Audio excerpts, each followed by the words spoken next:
Hello, good morning mga kanukis. Once again, welcome back to my channel. This is your Albularyo, Juju Shamu TV.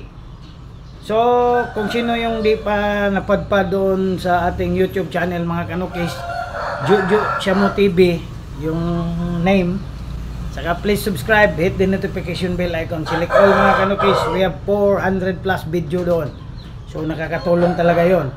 At saka dito naman sa page natin, FB page, Juju Shamu TV. So, please like and follow mga kanukis, share. So, kung palagay nyo naman mga kanukis, nakakatulong tayo, nakaka-relate kayo sa mga videos natin. So, ano pa yung hinihintay nyo? So, subscribe and follow na mga kanukis sa YouTube channel natin at saka sa Facebook page natin. So, ngayon mga kanukis, wala na tayong paligoy-ligoy pa. Ito yung topic for the day natin mga kanukis. Isang katanungan na naman. Ito. Sasagutin natin yan. Boss Joe, hanggang kailan ba tayo titigil sa pagbabakuna? So, ang ibig siguro niyan sabihin mga kanukis, kung isang bakuna, tama na ba? Isang pangalawang bakuna, tama na ba? So, sasagutin natin yan mga kanukis. Mag-adlib lang tayo, explain lang natin. Yung bakuna kasi mga kanukis, ganito yan. Ganito yung itsura niya. Kukunin ko lang muna dito. Yan.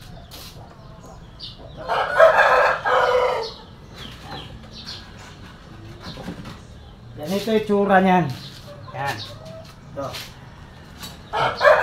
Ito yung tsura.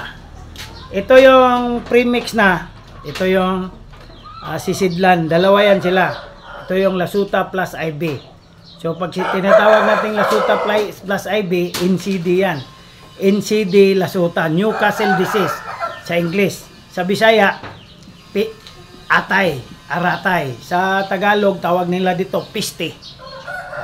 Piste. So, aratay, piste. Iwan ko lang sa ibang katawagan mga kanukis. Di ko lang alam. So, mayroon tayong video nito sa YouTube natin kung paano to tinimpla at magkano to. So, basta ito na. Ito na. So, mayroon din tayong video mga kanukis. Yung most deadliest na sakit is NCD. Yan.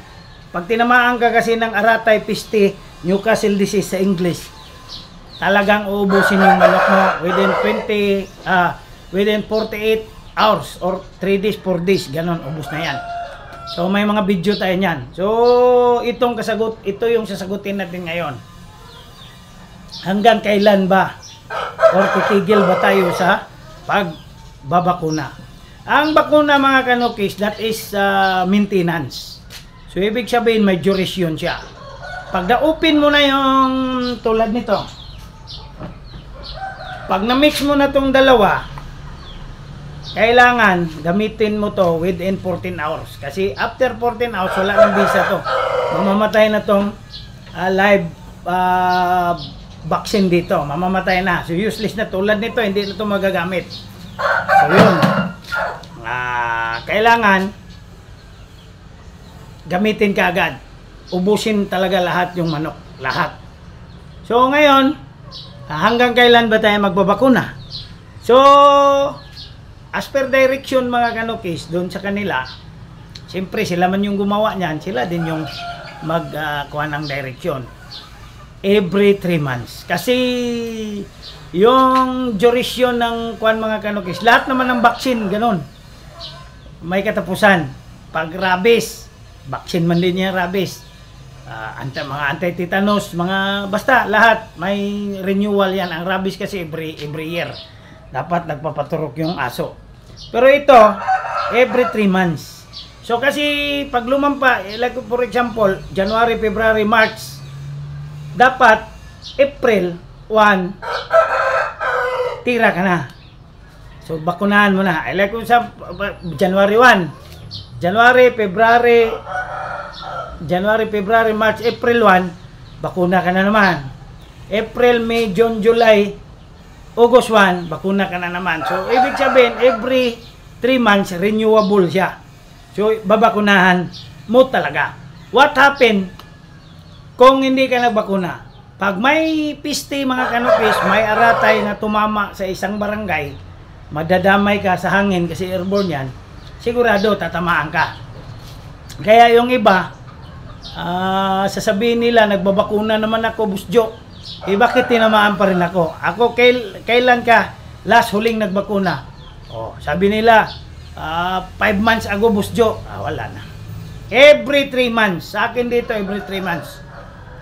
Every 3 months. Wala akong problema sa mga ganun. Kasi every 3 months talaga ako nagbabakuna. Kasi yun talaga. Yun talaga yung kuha natin. Yung duty natin as a breeder. Kasi nakasalalay naman sa atin yung mga alaga natin. Kailangan lang solido yung bakuna natin. So ang ginagamit ko, Lasuta plus IV. Double. Ano ba yung plus IV? Yung IV, infectious bronchitis. Yun yung umanganga yung manok. Pag may bakuna ka niyan, tatamaan man siya pero hindi siya mamatay. So dapat renewable yan siya every 3 months. O ulitin ko. Sana nasagot ko yung katanungan at sana dahil sa katanungan na yan, nagkaroon din kayo ng idea. Oh yeah!